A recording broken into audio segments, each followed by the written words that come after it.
The renewed mind is the key to the power that we need. The world is gonna see that it's Christ in me. The renewed mind is the key to the power that we need. It's the only way to be strong in victory. God has clothed us with his righteousness and power, and we live for him in our daytime and hour. We can stand upon the greatness of his word and proclaim the truth. We're gonna make it heard. We've got all the potential power God could ever give. Now we stand up on our legal rights and boldly make them live. The renewed mind is the key to the power that we need. The world is gonna see that it's Christ in me. The renewed mind is the key to the power that we need. It's the only way to be strong in victory. We can claim the rights that God gave you and me. We can live above all principality. As we move with God, his power lies within, giving us the strength to conquer and to win. We've got all the enablements his love and grace provide. Now we put that truth within our hearts and walk with all God's might.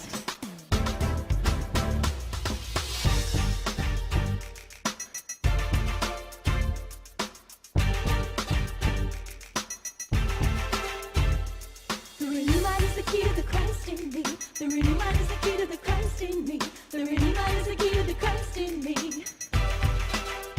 We know that the renewed mind is the key to the power that we need. The world is gonna see that it's Christ in me. We know that the renewed mind is the key to the power that we need. It's the only way to be strong in victory. The renewed mind is the key to the Christ in me. The renewed mind is the key to the Christ in me. The renewed mind is the key to the Christ in me.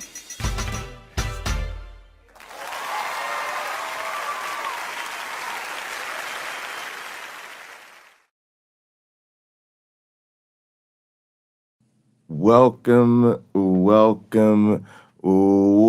everybody to another edition of Hot Program. The hottest hot program. I am your host with the most, all the way from the East Coast, and as always, good people, I am in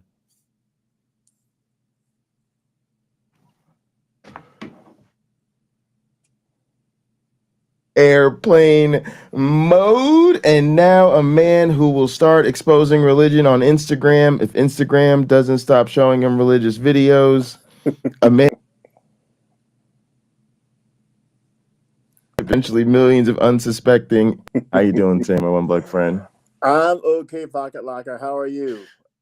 Good. We got to figure out what the new TikTok's gonna be. I heard TikTok's getting like 90 days or something, but everybody's running to the Chinese alternatives.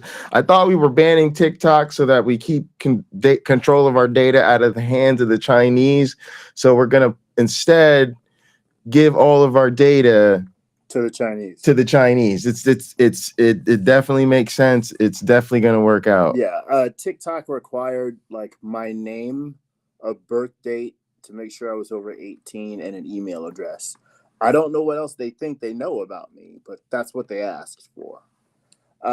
By the way, I love the opening music. I am wondering how many threesomes did it take to get the choreography and the music done?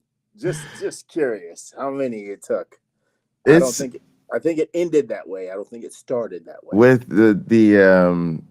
With clearly like some like Aaliyah or like 90s R&B in the background, which is where they got the music from or whatever. I have to say, like, I like corny things. Like, that's kind of my comedic sensibilities, and that was wonderful. That was wonderful. I would have clapped louder than their kids if I was there. Oh, Sarah, thanks for lurking. Yeah, Ember said that you can use TikTok, I guess, if you're not flagged as based in the US. Yeah, with a VPN, I But I think feel is what that's the VPN. I feel like that's still that's the beginning of the end. I mean, like people generally don't want to do things, but maybe for TikTok, we'll see. All right, gang, y'all know what time it is. Tomorrow we're screwed. Let's just be real. Donald Trump is about to take office again with Supreme Court permission to do whatever the hell he would like. He committed 36 felonies and was literally sentenced to no punishment. People didn't even know that was a thing. People thought there was mandatory minimums and financial fiduciary penalties, and maybe his ability to take office will be no. We sentenced him to. Sorry to inconvenience you, Mr. Trump. Sorry we wasted it. We know this took a lot of time. We're sorry about that. Good Godspeed. Good luck on your second term, sir. So yeah, things aren't gonna be good. I'm not real optimistic about the situation, but one thing I want to remember in this moment as I transition into, I don't know what the next phase is going to look like. I honestly think it's the death of America and the death of humanity for me. So I might literally just publicly go through all the stages of grief. But as I launch into that process, I want to remind people that I feel like Christians did this to us. I want to remind people that we could say what we want to say about this group or that group, voting or not voting, about kitchen table issues, about the economy, about the border, about the Middle East. You know me, I want to talk about how we ended up here. I'm gonna tell you, misogyny and racism. I don't know why people work so hard at these things. Misogyny and racism explains an awful lot of behavior in America pretty effectively. But nothing really at the scale of something like a presidential election gets done in this country without white Christians. Let's just face it. They are the majority dominant group moving, especially electorally in sort of as a cohesion. Okay. And when 70 to 80+% of them decide they want to do anything, that's just what it's going to be. Okay. If you do the math, 70-80% of white evangelicals decide something's going to happen. It's going to be real difficult for the rest of us to stop them. And it's just so hard to ignore how they could ignore everything that we've seen, everything we've been through, everything we know about that man, and put him in power again. And it's a reminder to me that for me anyway, religion at some point, at some level, to me, is really an excuse to do bad things that are in a way that is socially acceptable. And I say that because I don't give religion really much credit for the positives. I think that's a mistake too many people make. They give religion credit for, I love my husband because I'm a good religious person. I love my family because I'm a good religious person. I'm a good neighbor because I'm a good religious person. You're supposed to be all them things. I don't really care about your religion. You're supposed to be them things just because you're a human living with other humans. You ain't supposed to be a terrible husband. That in is all types of people who are all different religions who are those things. You could have Muslims living next to you that are good neighbors, Christians living next to you that are good neighbors, Buddhists living next to you that are good neighbors. So I'm not going to give your religion credit for making you a decent human being. But there is a whole bunch of BS that you believe and you ascribe to that nobody else deals with, because we don't have these particular texts or beliefs telling us these things. And so it's difficult for me to even accept the socially acceptedness of these religions when it's just so clear they're always on the wrong side of history. Oh, a lot of times they can be. I think we have in American Christianity, you have a lot of people who are very uninformed about the religion that they profess. They're not doing it properly, not doing it entirely, certainly. You can find in Deuteronomy and, sorry, my friend Frank's called me back. No worries. You can find in Deuteronomy, and you can also find in the New Testament how foreigners ought to be treated when they come into your land, right? You're supposed to even, it's down to feeding them if they need you to. That's not the Republican response that we saw. That's not Trump's response. He says he's a Christian. He's not responding in a way that the Bible says one should. It's likely it's likely that they wouldn't anyway, right? You almost can't peel the label off their faith, off of them. You can't peel the label off of them, I should say. If they've labeled themselves a Christian and they think they're practicing Christian values just because they don't dump their trash in their neighbor's yard, you know, or things like that. Right. There's so much more to it than just saying please and thank you to your waiters at restaurants. Right. You know, there's so much more to it than not kicking puppies. There's a lot more to it, but they don't understand that. You know, you'll go to church, you'll sit there for years, and yet, as we've talked about on here, like my best friend's mom, she hasn't read the entire Bible. She's been a Christian longer than I've been alive. I'm 52 years old. She hasn't read it. So she's far from being the only person. It's less than 30% of Christians fall into that category, regardless of the length that they say they've been Christian. They haven't read their holy book. They don't understand what they signed up for, but there is a category that they say that they fit into. And for the most part, they're lovely people with good intentions, but sadly, there's things they don't know. The Bible itself would look at a person like Donald Trump in the New Testament and say, throw this guy out of the synagogue. This is not someone who belongs amongst us. They don't want to practice what we're preaching here. They don't. Look, Ember, this is just for you, what I have to say next. Many of you have already heard that the festivities for the inauguration were scaled down. A lot scaled down. So I heard one report that they raised over $350 million.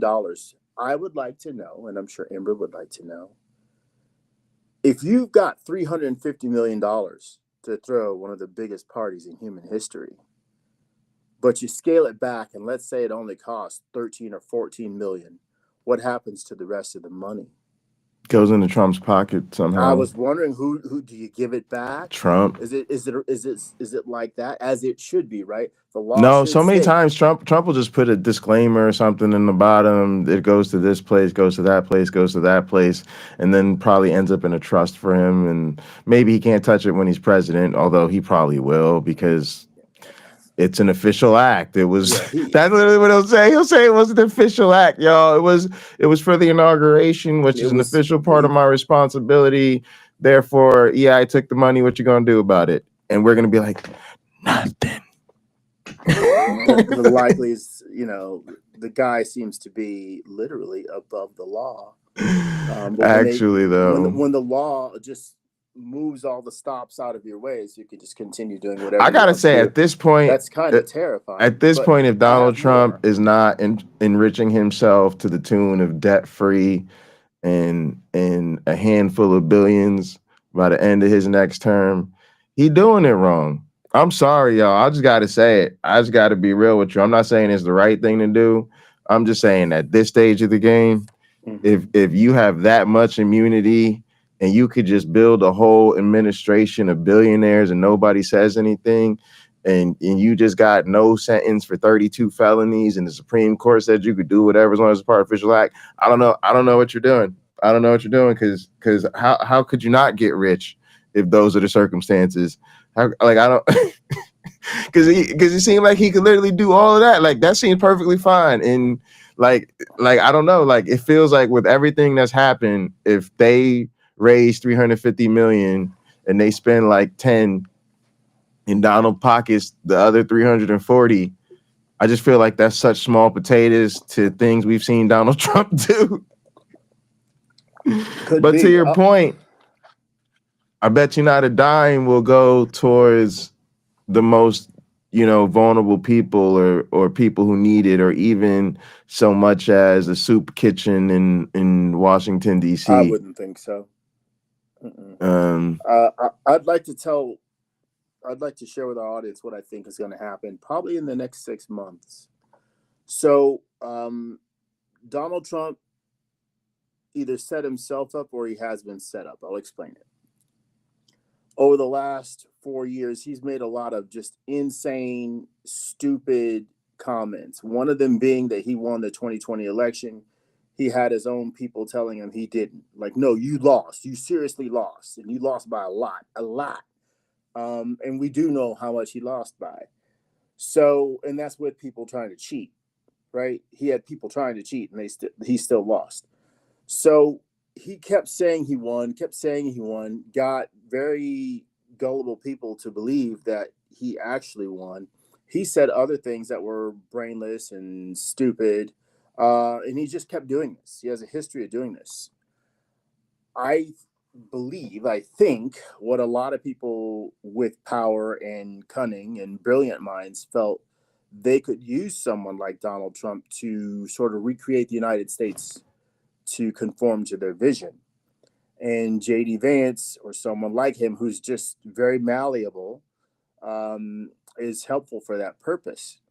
So I think probably within the next 6 months, Donald Trump will be declared unfit to govern, and maybe even insane. And they're going to use all this stuff he's been saying for the last 4 years to back it up. Now, think of the position he's sitting in. It's like perfect. Politically speaking, there are a lot of people who are going to go, yep, and just shake their heads yes. If this goes through, his kids get his money. Which one of them is going to protest? They take over his empire. Oh, I think the exact opposite is going to happen. I think, given that he has control of all. Well, people are talking about it because, to be honest, his health has been in the news lately, and people think his health is failing. So I don't think you're necessarily wrong about the state of his health. I just think he's in such a position of control with the government, such a position of control with not having serious people in his administration anymore, and then honestly found himself in such a favorable position where even the type of media that typically is opposed to him is already kissing the ring and cowering to him. Yeah, I think he'll do a lot to either downplay his health struggles, and then in the event that he can't hold on to power and have all the sycophants, like I think his brain would have to melt in front of us before. Because this is part of being in a cult, right? Like, no, like, who's gonna risk saying, "Yeah, dear leader really just isn't cut up for it"? You know what I mean? Like, so it would be interesting, but it would take like a mutiny, I think. Like, but that's what I'm essentially telling you. I think you think it will happen? Yeah, absolutely, because all the evidence they need is already there. It's already there. He has trouble dealing with reality. People have to sort of. This book I read, I'm going to bring it up again. It's called No More Mr. Nice Guy. In this book, this doctor is talking about a patient he had in a nursing home who thought she was some kind of queen. Well, the doctor says in the book, I have no intention of telling her otherwise. She wakes up in the morning, people bring her meals to her, They help her get dressed. They do all these. She wants, she wants anything. Someone does it for her. She clearly must be a person of great importance and not merely a sweet old lady in a nursing home where that's what happens to the other, whatever, 90, 200 people in the same nursing home. She doesn't see it that way. She sees herself as the most important person, right? And she's old, not a lot of life left in her. The doctor says, why change this? Why break this illusion by giving her a reality check? So for someone like Trump, the people who would knock him off his high horse would simply say, this is kind of what we've been doing. We've been placating him the entire time, but now it's out of control. Now he is a danger with the world as volatile as it is, with Ukraine, with the mess that's over in Israel, with all these other places, Iran. It's maybe he isn't the best. You are far more optimistic than me. I think we are experiencing. I think we're experiencing just what America has always been, and it's so hard for us to see it because it's 2025 and there's cameras everywhere and social media, and we see these things happening in real time. And so I think those of us that are conscious, for lack of a better way to put it, really do feel like things have to be different because we're seeing stuff. We're seeing George Floyd. We're seeing the bombing in Gaza. We're seeing January 6th. We're seeing COVID, right? But what I think is really happening is we're stunned and realizing like, oh, that don't change the game. The game has always been power, white supremacy, America, might makes right, America doing whatever it has to do to support its, dominant position in the world. People, the conservatives being full on white supremacists, racist, bigots, and the Democrats, literally like being losers, like not even like knowing how to address and deal with these people, and then like rolling over dead, and now acting like, well, we tried. Make sure you keep them donations coming, and sorry, it's just it. And so I think that it's I just think nothing's really changed, and I'm having a hard time. Like I'm working my thoughts through this in real time, y'all, in this conversation. Not y'all know the show is not scripted. But yeah, that's like really what I feel is that it feels like the information and what we see makes us think we have to be further along socially and morally than we really are. And when we think about it, if we were, we wouldn't see these things.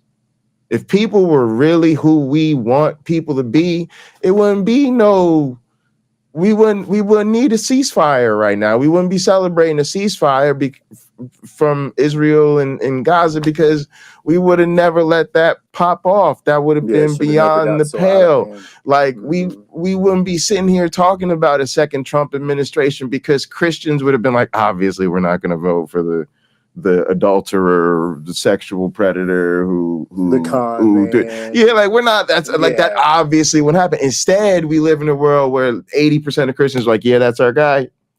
Right? Like, and so it's tough. It's just tough. And I think it's even, I think a lot of us probably, or at least me, like I can understand people feeling even worse than they did in 2020. Because in 2020, COVID was the deal, and it was awful. But it felt like we had to stop effing around and get Trump in there. And now it feels Trump out of there. Yeah, like Trump, get him up out of there. Now it feels like we lived through that, And then we've seen so many terrible things continue to happen even since then. And now we just put them back. So now people are really feeling like, oh, like none of that mattered. Like none of it. Like we're talking about the economy and the border, but we got to forget. People just sent a message that said the way he responded to COVID didn't matter. They just reelected the dude who said, yeah, could you keep them people on the boat? I kind of like the numbers where they're at. What did you say? Could we do something with some sunshine and some Yeah. bleach, Stop counting. Stop counting, because the numbers go literally. Yeah. His things he wanted. Stop counting. So it's a sad thing that people were less concerned with facts and more concerned with appearances. That's like him too. I would love to get a copy of the National Security Coloring Book memo that is developed for him, as we move along, because I think it would be fascinating to look at, to see the picture, so he can sit there and color while they're telling him how bad things are in the world. But it's not going to happen. I think most people they're wanting everything to be all right. I have several neighbors that voted for him, and I was talking to one, and I had to say it. This is somebody who's older, somebody who's a brilliant engineer, and I respect. I said, I can't believe so many Trump supporters don't understand why he was a bad choice.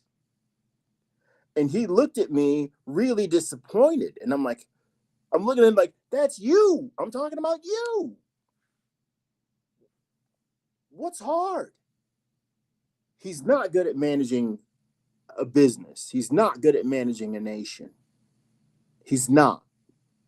But because he can poke fun of people, because he can scare people the way you wish they would be scared, that's enough.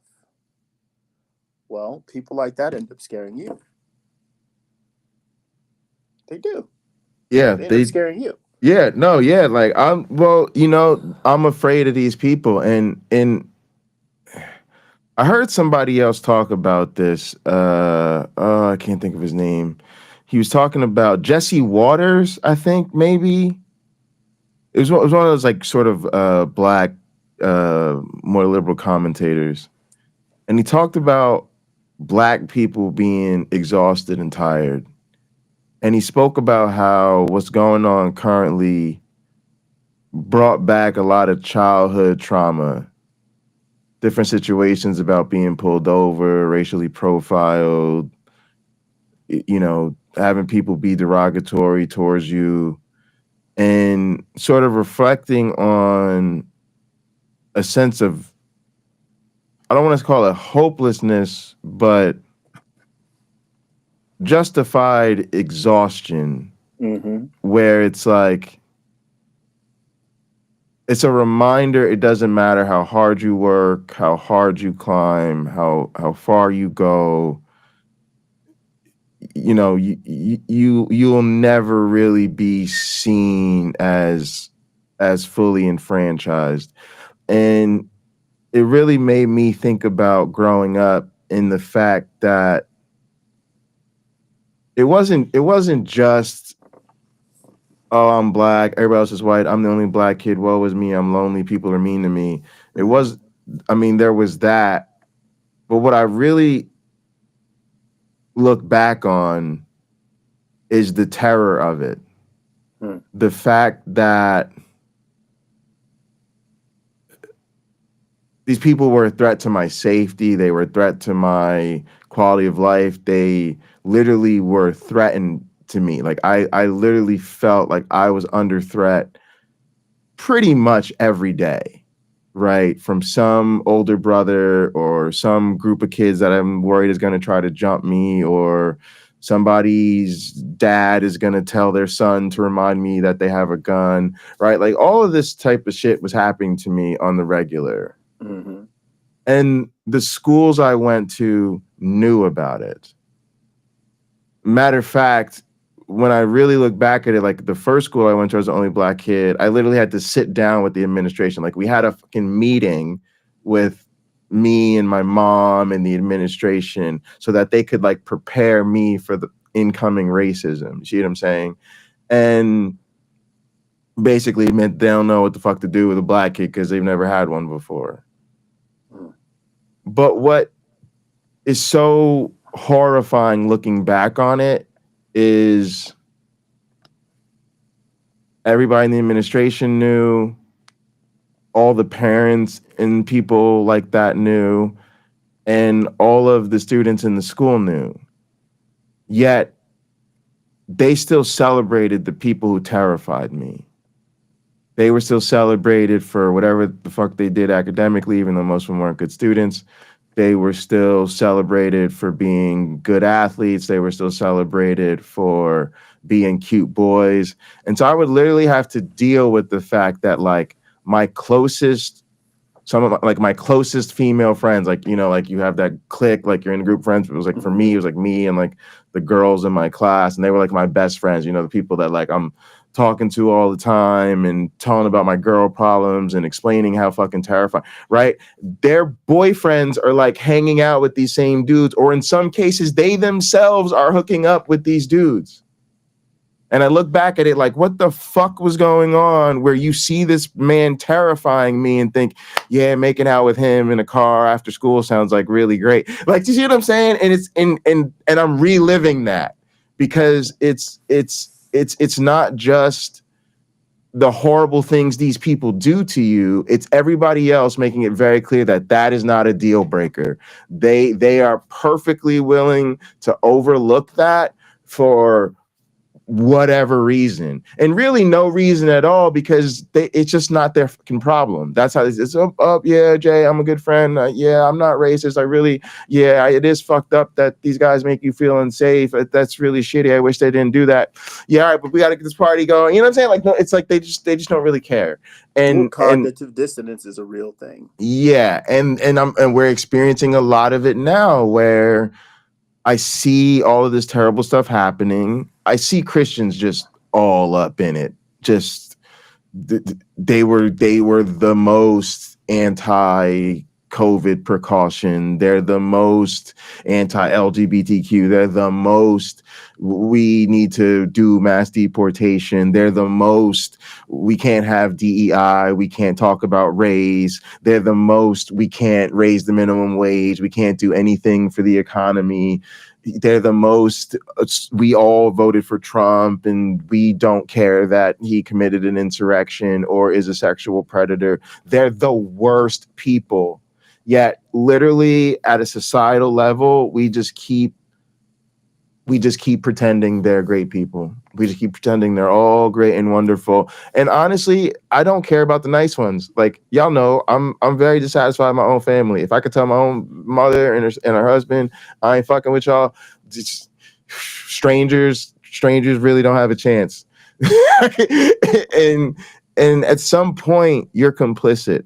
At some point, and I know what it is. But at the same time, I don't care anymore. Like, I get it. Like, you know, in my case, like there's a lot of old church ladies I know. Let's face it, they've got many years behind them, very few ahead of them, if we can talk about the time ahead of them in years at all. But again, I don't care. There just comes a point, because here's the thing I realized: Christians are running out the clock. And I can tell you this, coming from a family that's involved in ministry, you really see this at a different level, especially as that ministry ages. Somebody's always dying. Somebody's always getting married. Somebody always just went through a divorce. Somebody's always having a baby. Somebody's always having a birthday, a holiday. Life goes on, and we sometimes don't respect the rapid pace at which it does so. And so people just want to run out the clock and then pass it down to generation after generation. It's like, I could tell you what's happening in my life right now. My mom is trying to protect my grandparents. She wants to make sure no challenge or anything difficult ends up anywhere near them. But then she's retired. So it's like she's trying to protect them. They're 1 foot in the grave, hate to say it.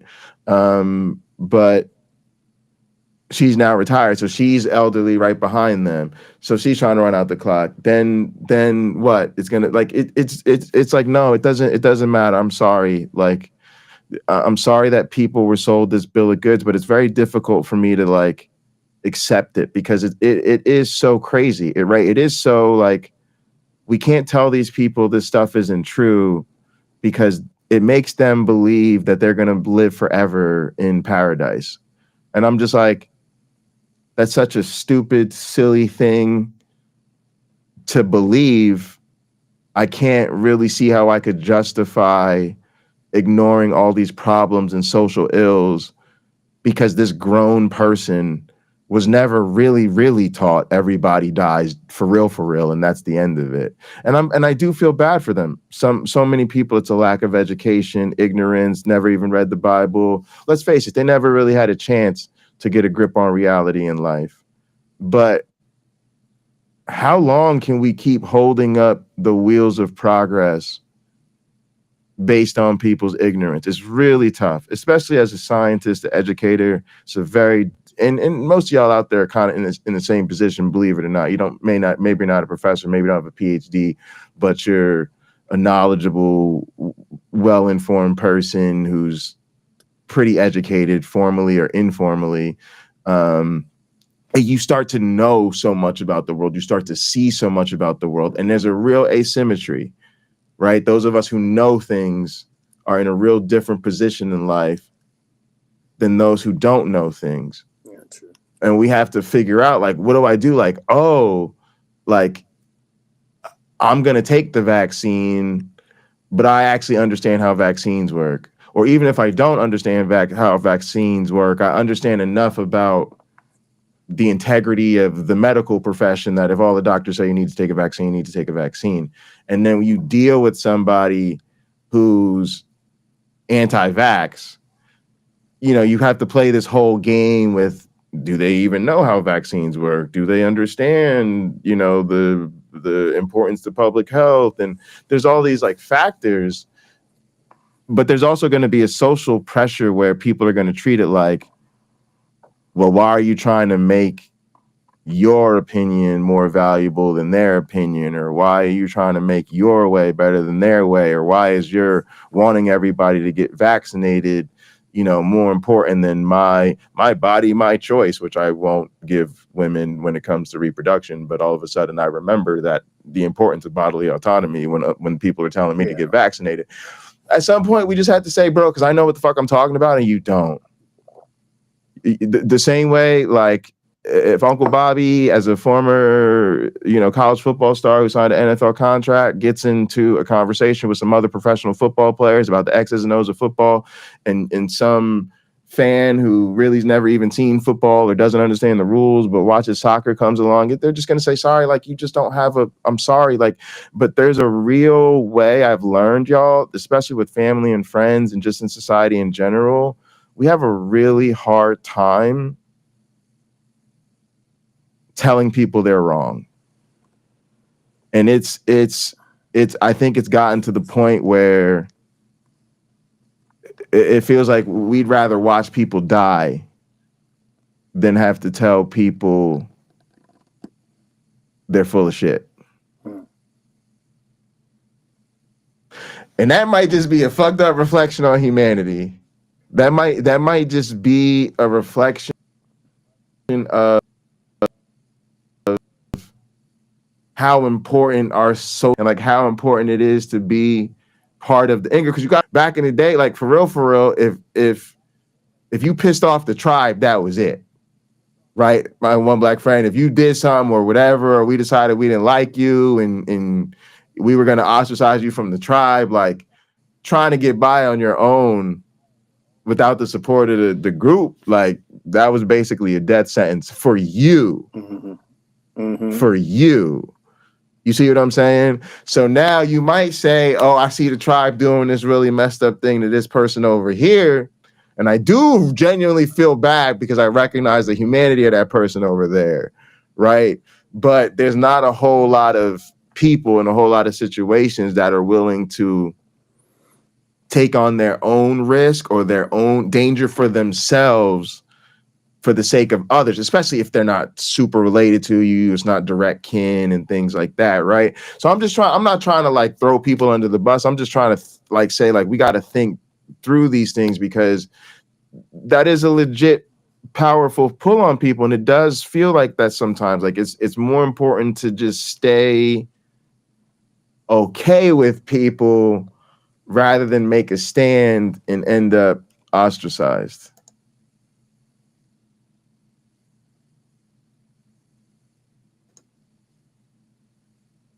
All right, chat is good. I'm feeling y'all. All right, y'all. We do have a little bit of a clip. Yeah, we got a little bit of. Well, that's a setup because it's the video is not that long, and I don't know how much of it will get through. I'm supposed to be out of here like 2:30, but I do like this content creator, and her channel is Shayna Condi. I've been talking about her a little bit. This video is from like 3 weeks ago, but it kind of goes into how it's a topic that's been covered before, but she kind of brings it up because I guess it kind of came back, which is that the editor from Christianity Today said that evangelicals call Jesus liberal and weak.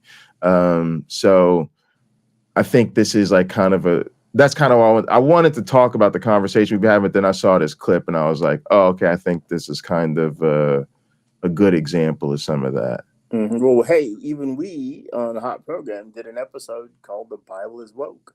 Yeah.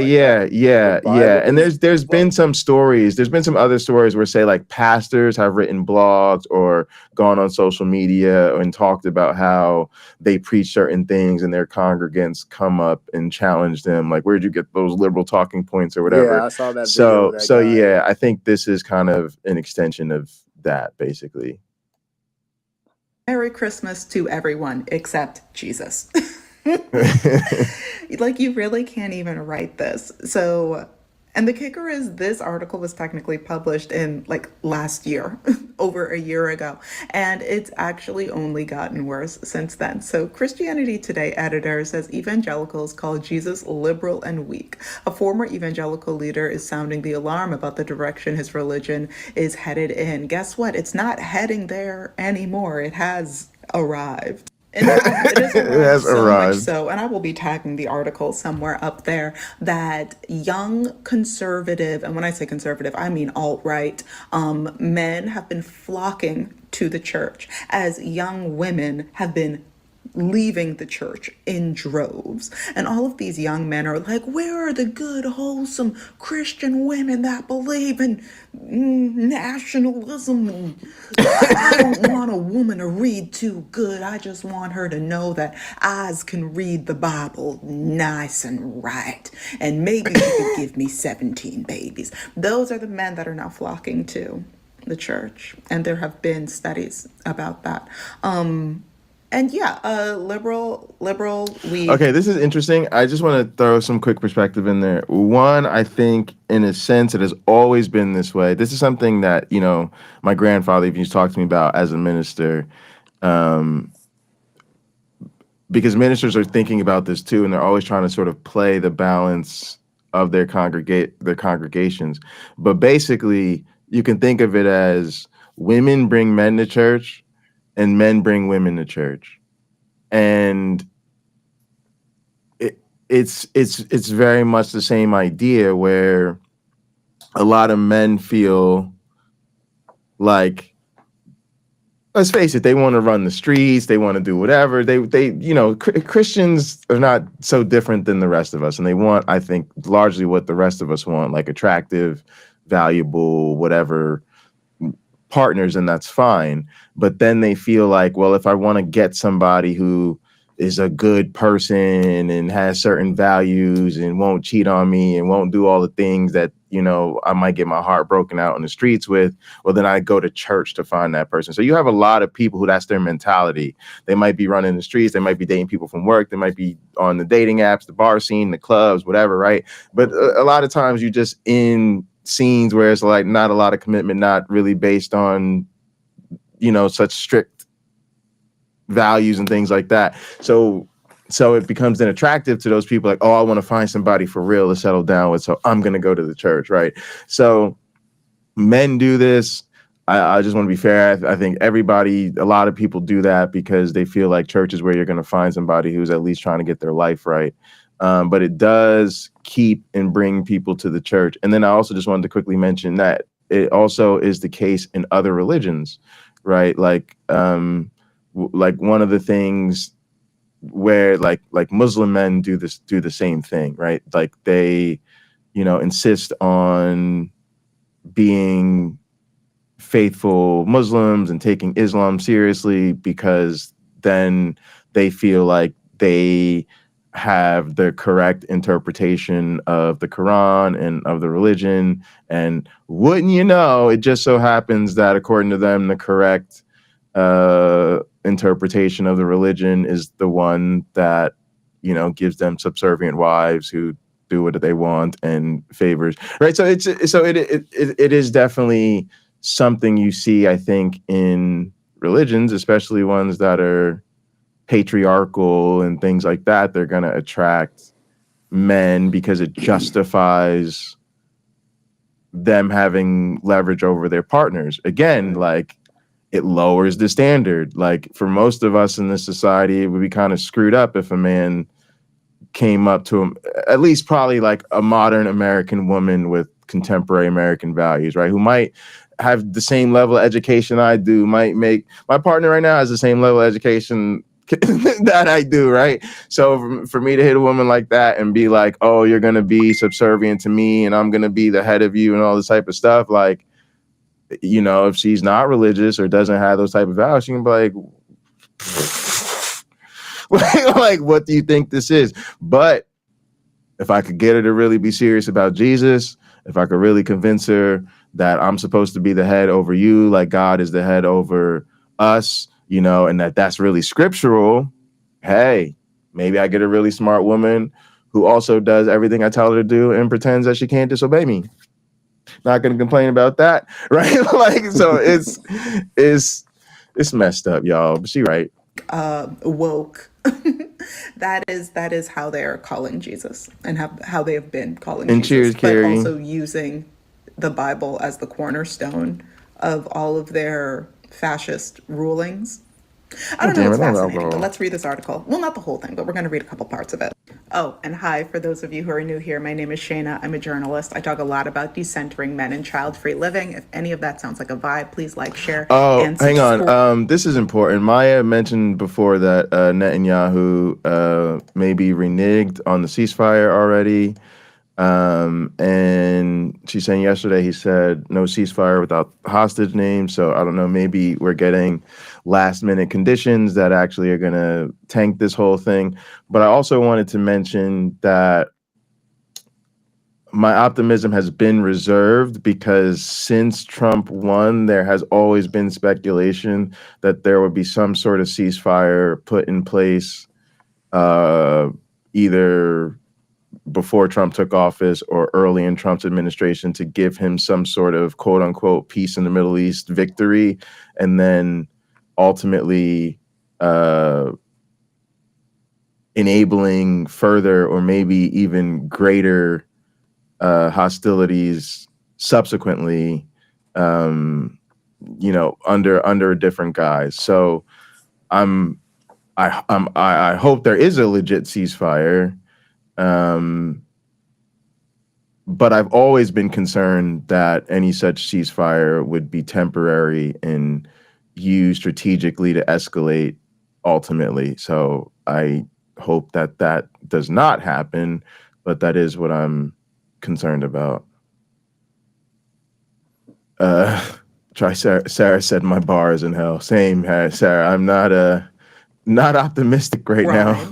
I'm also working on launching a Yeah, masterclass in early propaganda facts. 2025 that teaches people how to start their freelance writing journey so you could write for money. If that's something that you're interested in, go to my Substack. It is free, and all of the updates about that class will be there. The link is in my bio. And if I say anything that particularly resonates, I always appreciate not a super thanks. There are other ways that you can support me, and I went to that school in is East in the Lansing, description. Liz. So with that being said, now let's dive in. So you can read up here if you would like. I'm just going to focus on a couple sections of this, mostly this last paragraph. Russell Moore resigned from the Southern Baptist Convention in 2021 after years of being at odds with other evangelical leaders. Specifically, Moore openly criticized Donald Trump, who many evangelical Christians embraced. Moore also criticized the Southern Baptist Convention's response to a sexual abuse crisis and increasing tolerance for white nationalism in the community. Here's the kicker. In the United States, Christianity, especially evangelical Christianity, has always been a vehicle for these terrible things that have affected all of us. Yeah, and you know what? Yeah, it's really interesting. Like the university I work at is kind of going through its own scandal with the current president, and there's these things are constantly happening in the church. And one of the things that I find really alarming is it's becoming easier and easier for me to say this as a non-believer, but people have the wrong expectations of religious organizations. I think that's one of the things we need to deal with, is like a serious reversal in expectations. And I think I have this perspective because I've been sort of an insider in that regard to religions, and a lot of people are sort of only involved with their faith at a superficial level, like they attend church or they're a member of the community or whatever, but they're not like in the church's business. But when you get in the church's business, you realize that like you should not expect churches to act like socially responsible organizations. First of all, they're private institutions. They're private institutions, and they're tax-free shelters. All it means, they're very secretive. Their goal is to make lots of money, and they don't want to be held accountable to even how much money they have and what they do with it. And they under no circumstances want to be cutting into the, let's call it what it is, the profitability of their ministries. And so you might think, for instance, as an employee, is it better to go work at this public university, which is technically run by the state, right? Or to go work at this private university, which, you know, is maybe technically has some Catholic or parochial affiliation or whatever. A lot of people think, oh, go work at the private school. They got that private school money. They charge that private school tuition. No, we make less. What are you crazy?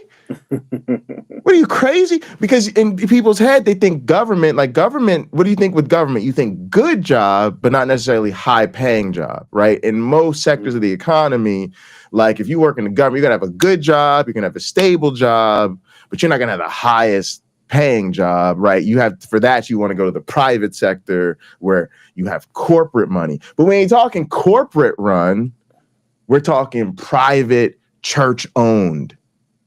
No, private church owned means we pay our people as little as possible. And if they don't like it and they complain, we'll just find somebody who will accept this low payment. Oh, also, we're going to ask you to do like 2 or 3 times as much as they're asked to do at a public university, because again, we don't want to hire other people to actually do the work. So you have to teach twice as much as you would at a public university. Oh, we still want you to do research because we're not going to hire research faculty. What do you think we're going to hire separate faculty to do research? You guys are so cute. Also, by the way, an academic advisor. But wait, being an academic advisor is a full-time job. You think we're going to hire full-time academic advisor? That's how they treat us. They literally like laugh at us. So it's you have to reverse your expectations when it comes to sexual misconduct, sexual harassment, scandals. Okay, public universities, yeah, they want to protect their reputations. Okay, but they're also state institutions, and so the institution being tied to the government, in some sense, the government's values translate. What do I mean by that? Something that is seen as illegal is automatically seen.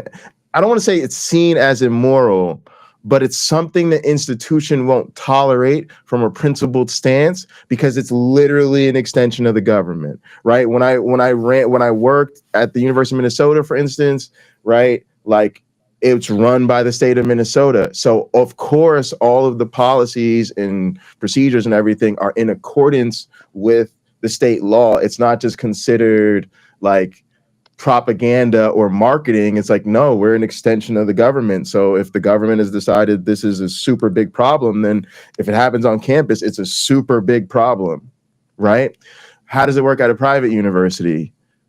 Well, actually, we want the government to stay up out of our business, right? Actually, a lot of times they don't necessarily see these things as they ideally wouldn't call the police. They ideally wouldn't get the law involved. Ideally, maybe it's a sin issue. Maybe we just reassign the person. Maybe we deal with it in house, right? Because the number one thing is protect the bottom line, protect the reputation, protect the institution, not protect the victims.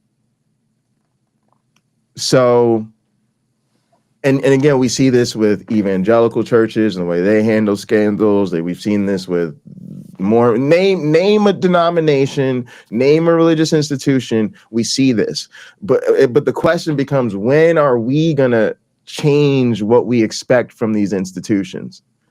Because that's the problem, is that we continue to put faith and hope and treat these people like, you know, they're leaders, and at some point it's just like the record is the opposite. And then the other thing I want to say real quickly is that this ties to the conservatives because they celebrate all these people. There's no coincidence that Donald Trump is their candidate and their guy when they made a hero of Andrew Tate after he was accused of what he was accused of, and then Russell Brand, right? And it's like every time some white guy becomes a known sexual predator, he also becomes a hero of the conservative party. I'm gonna just leave it there, y'all. Like, It's only recently that non-black people have realized that it has trees. always affected all of us. Christianity was the vehicle that was used, or the way that like this version of Christianity is right now and kind of has always been in the United States. That was the justification for slavery. That was the justification. Oh, the abuse, the sexual abuse crisis. Yeah, that Yeah, was it does. Yeah, Sarah, you're right. At the K through 12 level, you can find like elite private schools that pay well, but even most of like the parish schools will be like what I was saying, where they're like really run by the parish. They'll be like lower budget. So, for instance, like I went to Catholic school. We were constantly losing faculty, or I should say teachers, at my high school just to the local public school, just because it paid better. So a lot of teachers even use teaching at a Catholic school for a couple of years as a stepping stone. And then ultimately it really kind of sucked, actually, because we lost good teachers that way. was also done throughout slavery in the Americas and the Caribbean. Like, this has always been the thing, but now it's just affecting everybody. Now it's just affecting the palm colored people. So people are like, oh, whoa, where'd this come from? It hasn't always been like this. Yes, it has. Yes, it has. Now, let us continue. I'm actually going to read this entire section over here. So, Moore told NPR in an interview released Tuesday that multiple pastors had told him they would quote the Sermon on the Mount, specifically the part that says to turn the other cheek when preaching. Someone would come up after the service and ask, "Where did you get those liberal talking points?" Like, it literally writes itself. Okay, quick pause. I'll keep reading in a section, but quick pause. The way that these people actually do not know what is in the Bible is astounding, and yet they want Not the to Bible me. to be read in schools. But here's the Nope. thing: if they're gonna read the Can you Bibles in pause it? school, Can you I pause Sure, it? really sure. want people to. Okay. So she just mentioned that some of these people want the Bible to be read in school. I'm wondering, Pocket Locker, if you and I shouldn't do shorts on what's actually in the Bible that they definitely don't want taught in schools. Like That's a conservatives great would idea. cringe. They would cringe if their kids knew this. And I'm not talking about the salacious stuff, the sexual stuff that's in the Bible. I'm talking the truly morally Ezekiel 20, Numbers 5, apprehensible stuff where you're like, God is the villain in his own book. So I think that's a good start. That's where I'm at with it. And that's what I've been trying to explain to people. And it's really jarring to Christians when you say God is the monster. God is evil. It's absolutely. really, yeah. Another thing I don't mind telling Christians that I have conversations with when this comes up, I'm like, look, my own mother didn't understand algebra well enough to teach me, and she was frustrated when I would ask her about it. That's the new math. I'm like, this was invented before you were born. Mm, You know, this is extremely old. I didn't know if it was right. hundreds or thousands of years to tell her. Right. It's Right. extremely old. Well, most parents won't teach algebra in their house. They might teach some history, some home economics, but most subjects like grammar, where to put the comma, how to use a colon versus a semicolon, stuff like that, that's probably not taught in their house either. But the Bible easily can be. Chances are they have more than one Bible. I think my wife brought one Bible. I have like 6 of them here. She didn't have to bring any. I got them going all the way back to the late 1800s. So, you know, I would think most homes have a Bible of some sort, and people don't consider it on average valuable enough material to teach their children the Bible stuff at home. They want a school to do it. Yeah. And they That just, tells me, go ahead. if a Christian wanted to tell me how low their opinion of their own religion is, tell me that. Tell me you want the schools to teach it to your kid. Like, the Bible doesn't call for a school, a secular school, to teach their children what's in the Bible. It calls for you to teach your child what's in the Bible. And if they do start teaching this crap in school, when my kid ends up in school, the teacher can say, "And now, Victoria, would you like to teach the class the Bible lesson?" She says, "Sure, my dad didn't even have to help me with this." I think in some sense there's an internalized apologetic where believers don't give themselves enough credibility to teach. Like they treat it as though I believe in the Bible, I have a Bible, but you know, maybe they think they've convinced themselves they're not maybe qualified to teach it. That's likely true. Which I think is, even to be honest, where I think a lot of them don't read it. They probably feel like they're not qualified to read it without the guide, right? Without a class, without a self-study Bibles. No, I think I agree. I think it's just an excuse, but I do think that's how people feel, right? And I think it's terrible, but it's also part of the church tradition, right? You know, in a sense, the Protestant Reformation and Protestant behavior is in a way liberalizing, in the sense of it, even the King James Version, even to say, let's put the sacred scripture into the tongue of the common people, was a move. And then it was another move to say to the people, no, you should actually read it and come to understand it and know Jesus for yourself, because so many religions there's a special class of people who know and understand the scriptures, and they will read it, digest it for you, and tell you what it means and how it applies to your life. Well, the end of your sentence seems to be missing, because they think you're too stupid to figure it out for yourself. Oh yeah. No, yeah. And that's why I call it like an internalized apologetic too, because I think it keeps people from exposing it for themselves. Like, it keeps them from reading it for themselves critically and then realizing the problems, or at least coming to the place where they have the questions, right? At least, because a lot of us, like you, Uncle Bobby, different people, had that situation where you read the Bible and then you tried to go ask your pastor, your Sunday school teacher about something you read or whatever like that. you know, if we could skip that, that would be really great. And then the thing about teaching your children, like that would be another opportunity for that, which would probably be even more, because if you're teaching a young child, they're definitely going to have questions. Well, what is sin? Why would God let her eat the apple? Why did he have, you know what I mean? And then you don't know how to answer those questions. Sit down next to Judas, sit down near Judas, and let Satan enter him. Why wouldn't Jesus stop that? Yeah. So I think you see it as, I'm not going to try to teach my child the Bible myself.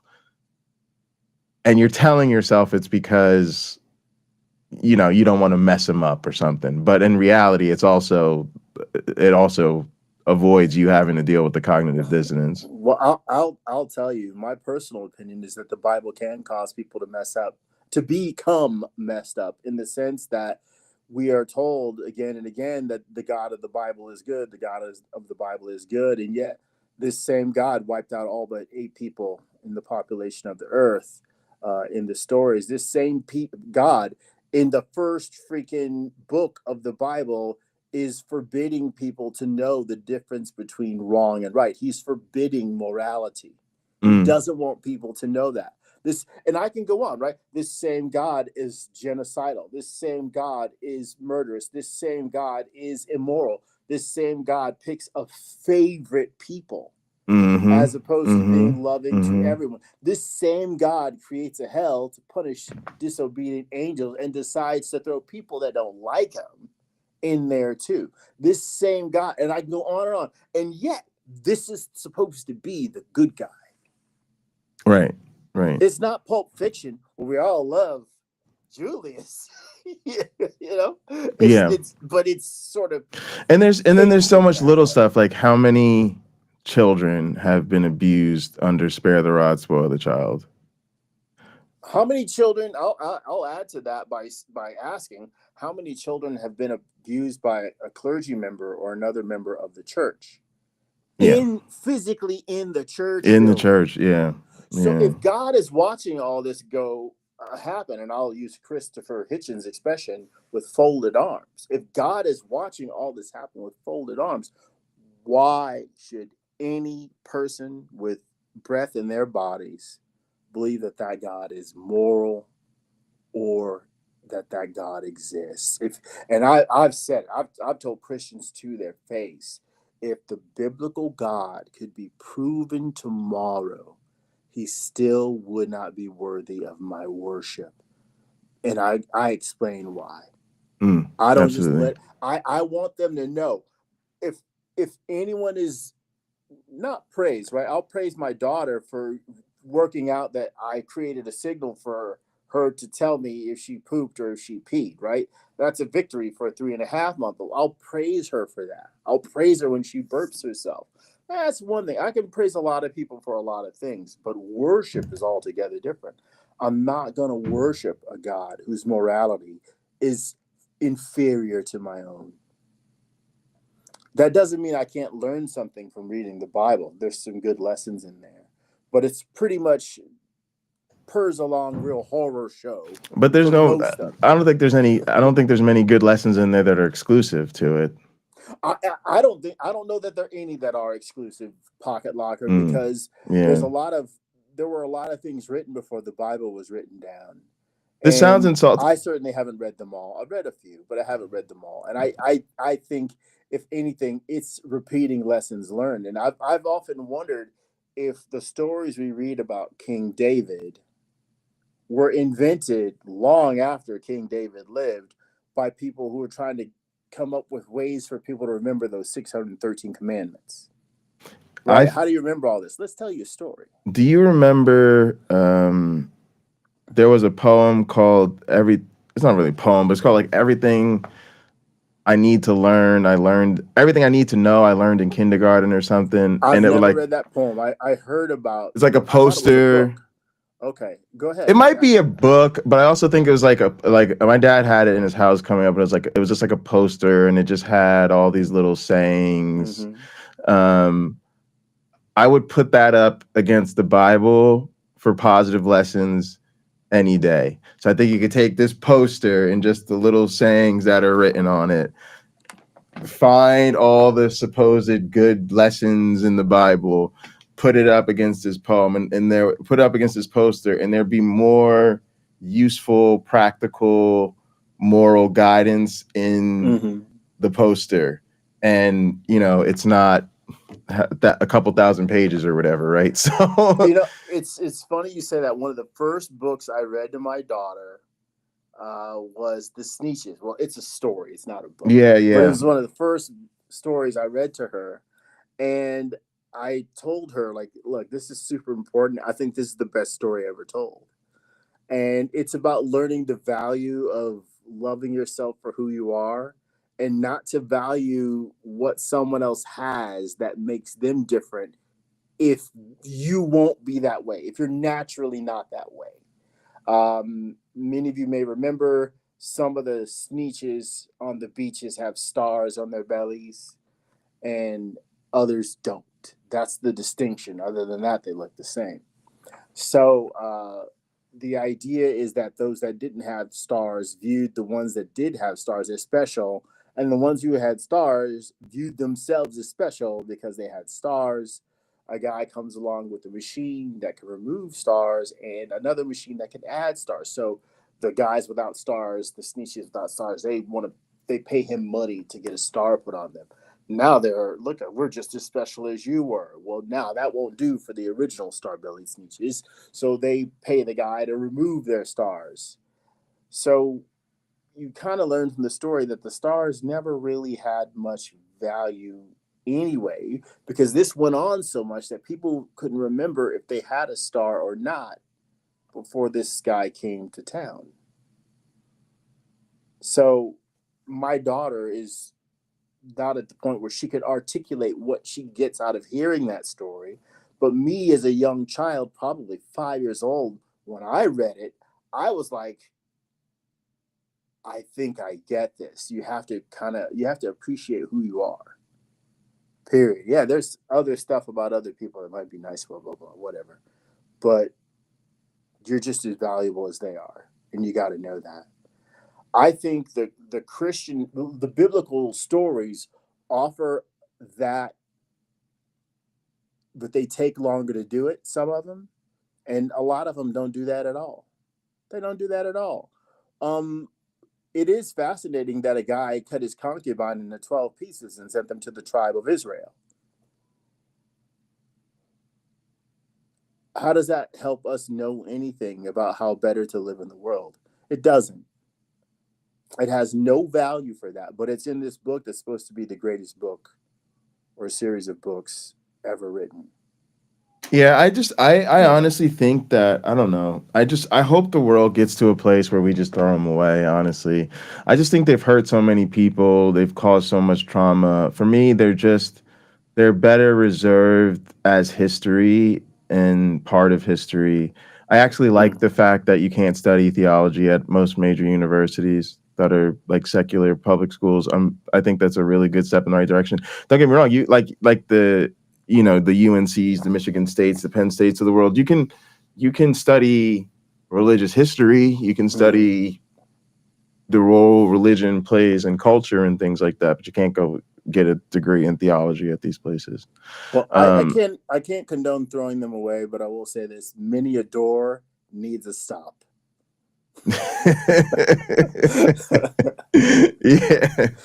yeah. No, so I don't mean like, that's what I'm saying. I'm not insisting on people like burning them I just think we need to, I think at some level we know indoctrination is bad. Nothing should be permissible to indoctrinate someone in if you can't show that it's true. I think at some level we know that. Like the thing, I can tell you, even my relationship towards my own family has changed because I confronted them with it. I hit them with this is evil. This is not true. These are all lies. These stories are not true. At this stage of the game, they simply don't care. At some level, if somebody tells you something is not true and you can't prove it, you shouldn't be telling other people to believe it. At some level, you know that. I try to say this all the time. If somebody tells you something as simple as the wrong score to a sports game, and they go, "Oh, I'm sorry. I just told you the score. I believe," you would be so mad because you know you were supposed to either watch the game, look up the score, watch the highlights on ESPN, or tell me you didn't see the goddamn game and you don't know what happened. So at some level, people know you're not supposed to be indoctrinating people with stuff unless you can show it. At some level, people know if something isn't true, you shouldn't be spreading it. At some level, people know you're not supposed to be part of an organization that says this group is the chosen people. You know, that shit is fucked up. You know, it's fucked up to be part of a group that says women aren't equal to men, or gay people aren't equal to straight people, whatever it is. Like, you know, these things. And at some point, we just have to get to a point in society where we just say, like, enough's enough. And I'm there because I have no horse in this race anymore. I'm done. I worked my way out of it. I don't have a value. It's literally useless to me. It's so funny when people act like people really need to hang on it because they can't live without it. I live without it every day. And no matter how much pain and trauma it caused me, I'm so much better off and happier without it. There is not a the God doesn't exist to me. None of this stuff is real to me. So everything I've accomplished in life has been without God's help. There's nothing that I have gone through in this life or will go in through this life that I need those beliefs for. So then why would my children need those beliefs? Why would my students need those beliefs? Why would the children of my students need those beliefs? Like, but there's a whole lot of harm that can come, and there's a whole lot of bad things. And I just don't know that it's real, and no one knows that it's real. So to me, it's just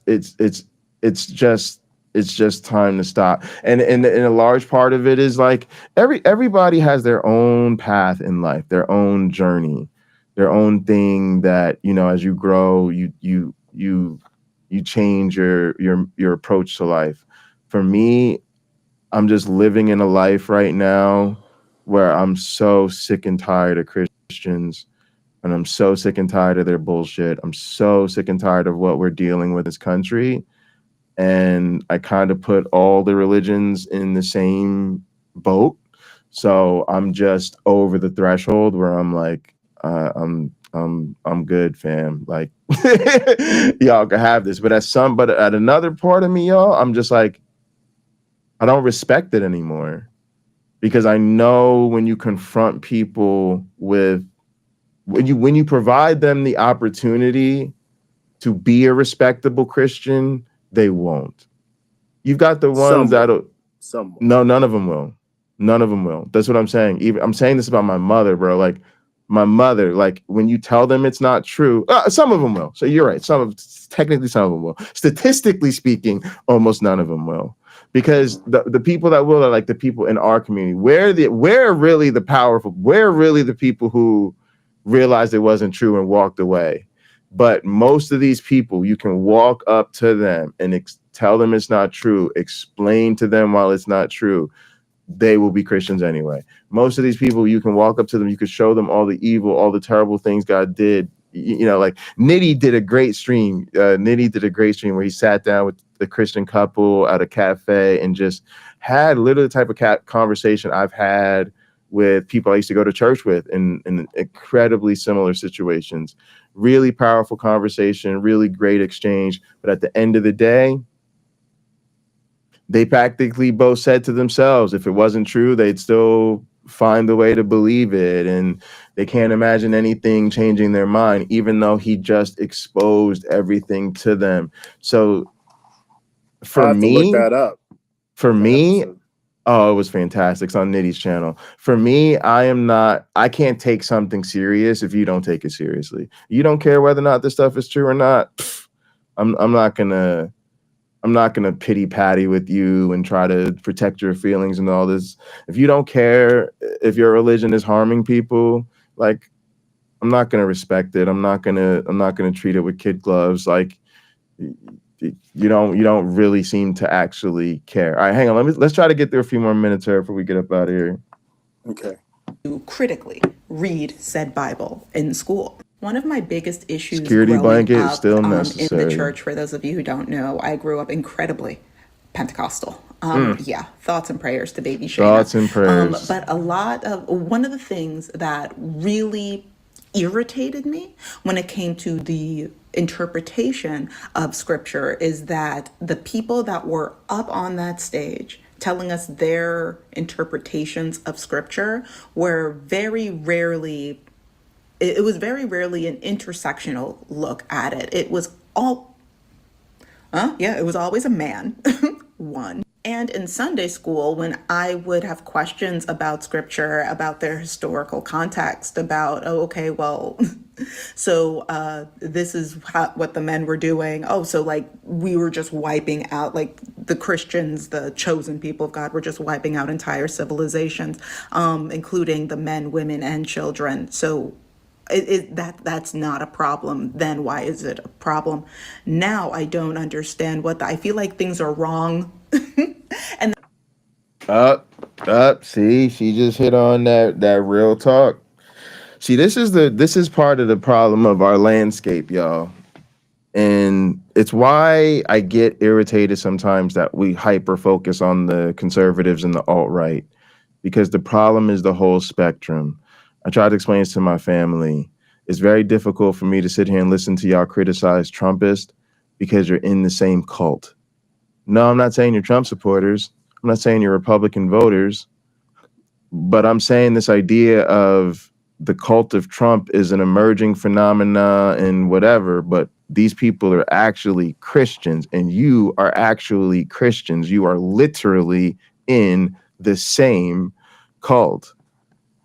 And what it leads to is the people that are supposed to be opposing them really can't, because they justify their beliefs, their values, and their way of thinking on the same system. So why do Democrats suck as LGBTQ advocates? Because while many of them aren't hateful bigots and really haven't gotten around to being bothered supporting bathroom bills or telling trans people they can't play sports or whatever the fuck, a lot of them believe the shit is wrong. A lot of them believe the shit is sinful. A lot of them really do believe that God intended marriage to be between a man and a woman, and God really did make male. He created them male and female, and they got all sorts of issues and hangups with these issues. So they're really not effective advocates, because at the end of the day, they share these people's beliefs. The same situation when it comes to genocide, and even the situation like in the Middle East, because at the end of the day, we need the type of leadership that says, yeah, it's all types of fucked up to have war in 2025. Yeah, it's I don't know if you know this, but it's like Jetsons times. We have like fucking automatic robots and shit that can like vacuum our houses for us. Why on earth are people still dropping bombs on other people's homes? Yeah, blowing up children is just not a thing that we should really be seeing in the 21st century, right? But what we really have is the alt-right uber conservatives who are like, can we please slap American flags on Israeli bombs and drop them on Palestinian hospitals? Please, please, please, please, please. And Democrats who are like, yeah, that makes me kind of uncomfortable. But if you really poked and prodded them on Sunday morning, they'd say, well, yeah, God does work in mysterious ways. And yeah, if you look into the Bible, God did sometimes have reason why certain people needed to take over land from certain other people, and that was part of God's plan. So they at some level, be real, y'all, at some level they allow for sometimes there's a God ordained genocide. and they can't really say or not whether or not this happens to be one of them times. How would they know? God's ways are higher than ours. God works. So do you see what I'm saying? Like it's a real problem. Again, like most of these people, they say, "Oh, the right, they're so racist, they're so bigoted, they're so misogynist, they're so da da da da da da da da da da." Okay, but most of y'all are Christians, so I'm gonna need you to explain why there's this manual on slavery in your holy book. So can you just give me Exactly. can you just give me an unapologetic? It is always wrong. Sorry, it is always wrong to own another person. Oh well, what do you mean by wrong? If there is no God, how do we even know what right and wrong mean? Well, see, I really think what you're dealing with here is indentured servitude. Yeah, Well, you trying to do know that justify it. even though Christianity slavery was a bit hard, but black people at least got saved and came to know the truth. Like, Yawn. I'm lucky that I have never been in one of those conversations where another human being has looked me in the eye and said they can justify slavery because the Bible does. I am able to control my actions, but not necessarily my words. I would instantaneously let that person know that makes you immoral in my eyes, because slavery is immoral. I don't care what being says it was okay. It's not right. okay. This is this again. It's and I have to type it in Instagram. I have to say to people, you do realize this God that's in the Bible wanted women who were sexually assaulted to marry the men that did that to them, because it was considered a property crime. Now, if the God of the Bible can't get that right, if he can't get that right, why are you going to him for your morality? If you are going to him for your morality, I can conclude one thing, that anything is permissible in your eyes. If that sort of behavior is permissible, then anything is permissible. I sat at this very table talking to one of my neighbors when I mentioned that Trump said about a 10-year-old girl that in 10 years he would be dating her. And I'm like, are you kidding me?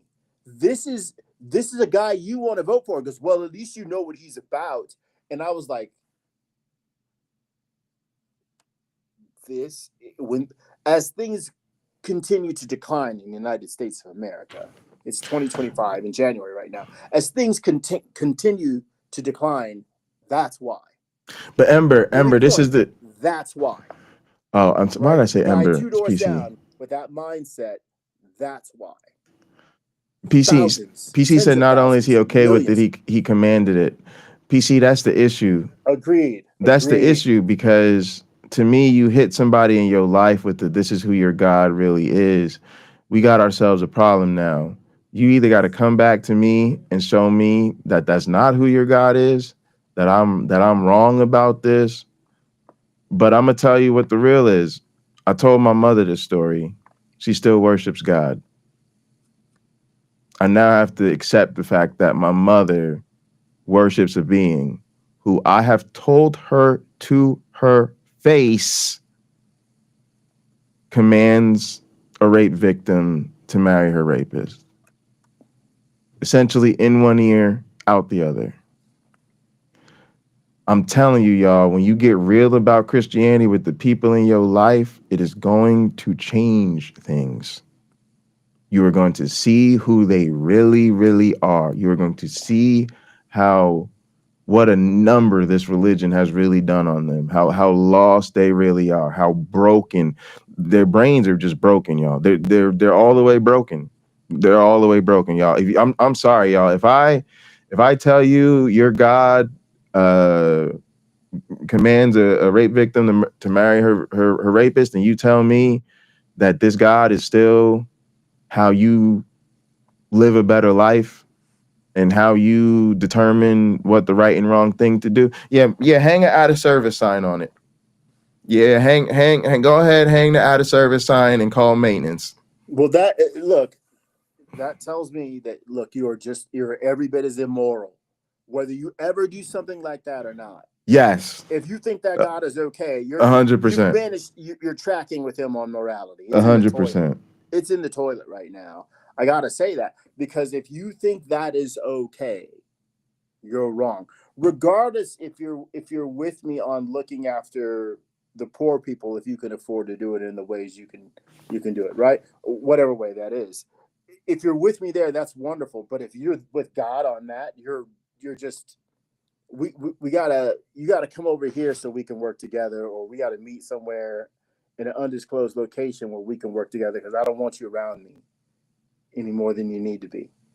If that is where a person's head is, it's in the wrong place. Someone put here, Crystal wrote, he commanded 6 genocides. I can't see the rest of her.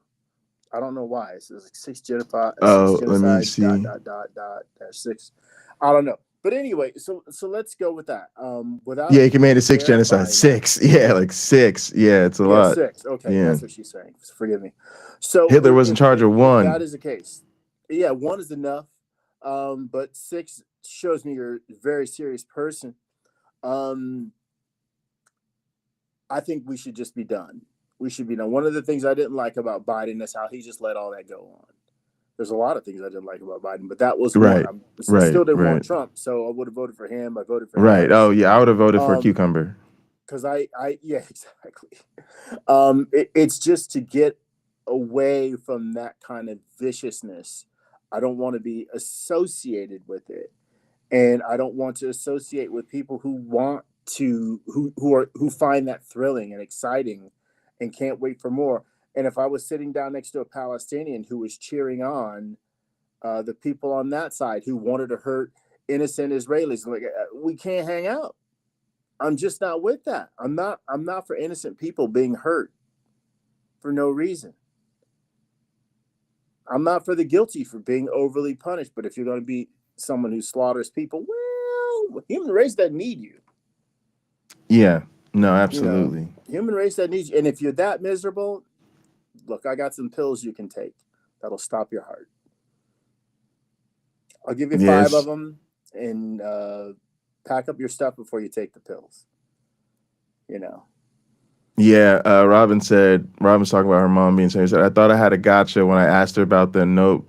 She can repeat them all. So she said her mom's the same way, and that she knows all these lines in the Bible. She's read them all and she knows them. And my mom told me the same thing. She told me she's read the Bible. She's told me she reads it every day.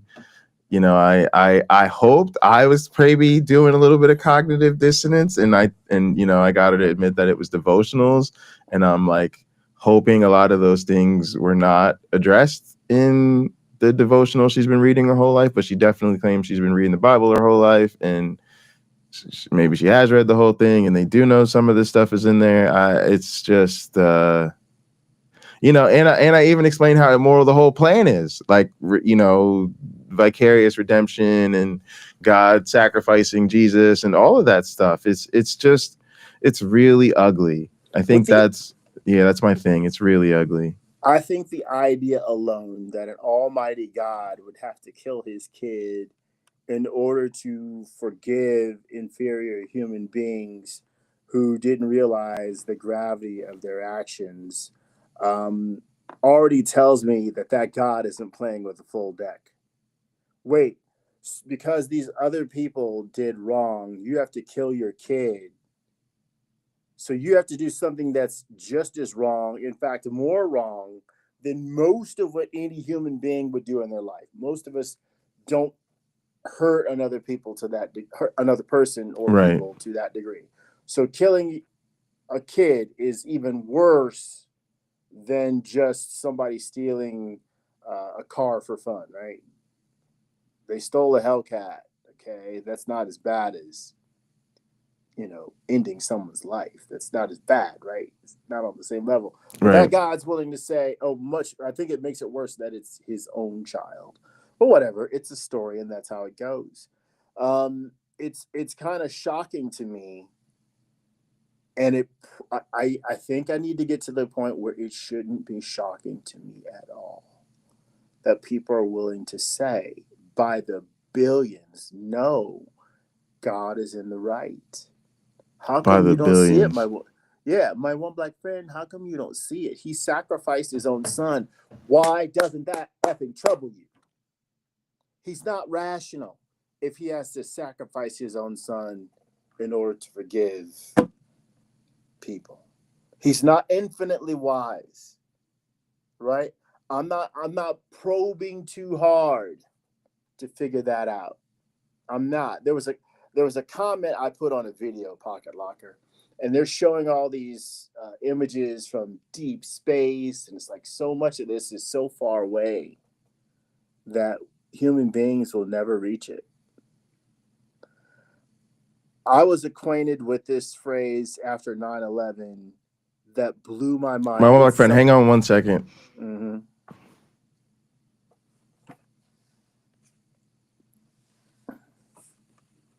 I think I should talk anyway. He talks when I need a break. Let's see here. Let's go to the comments. Robin Webster, where you at? To be fair, my mom claims a personal experience that is Okay, awful. sorry. Yeah, that's okay.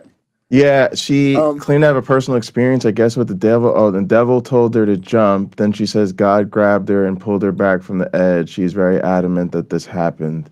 Wow. That's, yeah, I don't, Witnesses? witnesses. Yeah, probably not. It's tough. It's very tough to deal with the personal experience thing.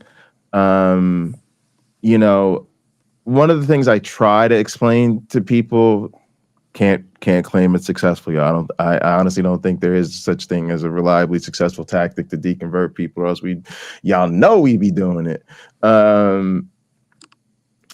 Is trying to explain epistemology. I hate it. I know. I hate the word, y'all. Why do I hate the word? Because this whole community has been poisoned by debate bros and philosophy bros and all this type of stuff. But what you're trying to help them understand is that we do have some understanding of what are good and bad reasons to believe something, and sort of trying to explain that we don't believe that personal experiences or eyewitness accounts, things like that, are sufficient to meet the burden of the supernatural claims. But that's such a difficult conversation to have with people. And what you're basically trying to say is, this is not a good reason to believe anything. I'm not picking on your religion. But what it will always feel like to the person is you're discounting their lived experience. So it's just tough. Especially because I don't get the, we couldn't deal with the connection, right? We couldn't say I had a powerful personal experience, therefore I'm going to worship the God who commands these things. But somehow for some people, like that's the whole heaven thing, right? It's like, that's for me. Like I always say, like, I can't imagine a more childish thing. I can't imagine people being so crazy over a more childish claim than, if I believe this, I get to live forever. But that seems to be the deal. All right, let's hit this. Then I would be shamed. I would be called problematic. I would be called disruptive. And it's because there is, for the sake of control, which is what a lot of these major religions focus on, for the sake of control, critically reading scripture is discouraged and punished. So if people are going to be reading this Bible, I'm really going to need them to read it and read it critically. But clearly they are not reading it critically, if they be reading at all. Because what do you mean, where'd you get those liberal talking points? Literally from Jesus, Jesus himself. People's absolute fear of information, even information from religious text, is astonishing, and it will be the death of many people. It's already started. Let us continue. What is alarming to me is that in most of these scenarios, when the pastor would say, I'm literally quoting Jesus Christ, The response would not be, I apologize. The response would be, yes, but that doesn't work anymore. That's weak, Moore said. When we get to the point when did we get to the point where the teachings of Jesus himself have been seen as subversive to us? Then we are in a crisis. Listen, we've been in a crisis for a very, very long time. Last year they bombed Bethlehem on Christmas Wow. Day. So meanwhile, like the closest descendants to Jesus himself have been in a Shmenicide for over a year at this point. So the idea of like, oh, well, that's weak and subversive and I don't like it, it makes me feel uncomfortable. To say, oh, we are getting a little bit too far to the right, guys. And listen, I'm not saying that you need to give up whatever it is that you believe in. I recognize that people believe in different world religions, forms of spirituality for a number of reasons, especially looking for a hope outside of the absolute chaos that we live in, especially if you are a marginalized and melanated person. So I'm not saying to like throw out your faith. I'm not saying that. I am. What I am saying, though, is that there needs to be a strong reckoning and realization, Mm, especially if you are a non man that is participating in Christianity, that mm. it has been and will continue to be used as a tool of control by Woo. massive systems to control your body, to control, I can't even say, yes, education or the lack thereof, the lack of access to information that will be used to control not just immigration, but who is allowed to be considered worthy of not just resources on earth. Because to these kinds of people, it's not about how you are treated here. They see things in a way of like, oh, well, who deserves eternal life and who deserves eternal damnation. And for a lot of these people, immigrants, melanated people, women that are not open to being subjected and enslaved and bred, they're like, oh, well, maybe damnation would be good for them if they don't learn their lesson, aka follow what we say is supposed to happen, which is in the Bible, but nobody actually reads the Bible clearly. So this is the reality of Christianity today. Do with that what you will, but also, man. All right. So that was awesome. One thing she touched on there that I just want to mention quickly is, in a sense, part of what, because the piece she read was very good, and she's very much using it as a launching point for her discussion. But in some sense, I consider it, and she just made me think of this. But in some sense, it's the whitewashing of extremism, and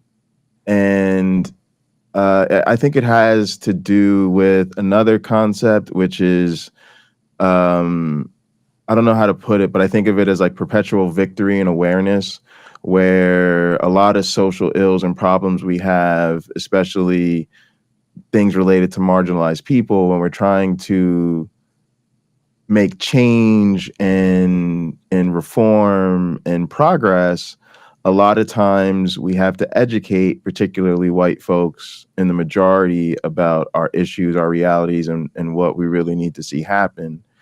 And since so many of these people have been ignorant their whole lives and have not been introduced to these systematic realities, often that first step is seen as just so amazing, right? Oh, I'm so glad that you're aware of this now. I'm so glad that you're quote unquote getting educated about this.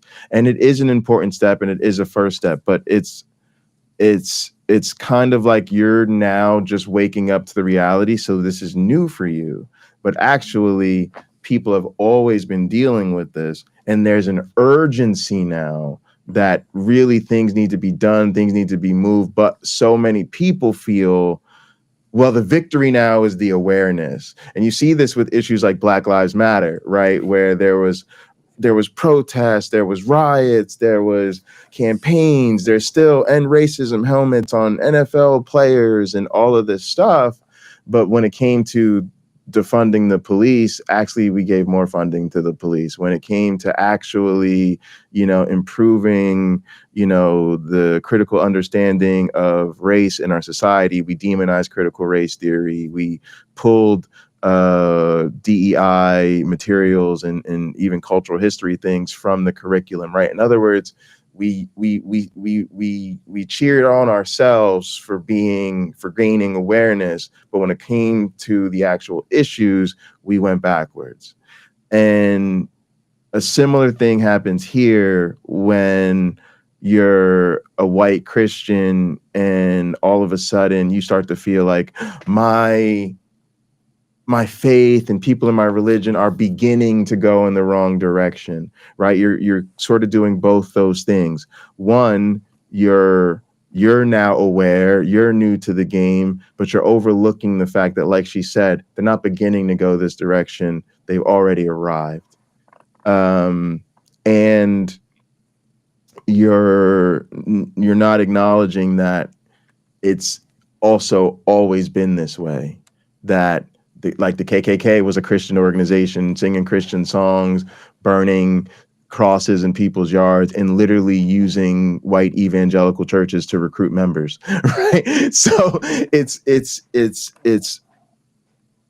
in a sense, you can whitewash something because you can say something is beginning to happen when in reality, it's always been happening.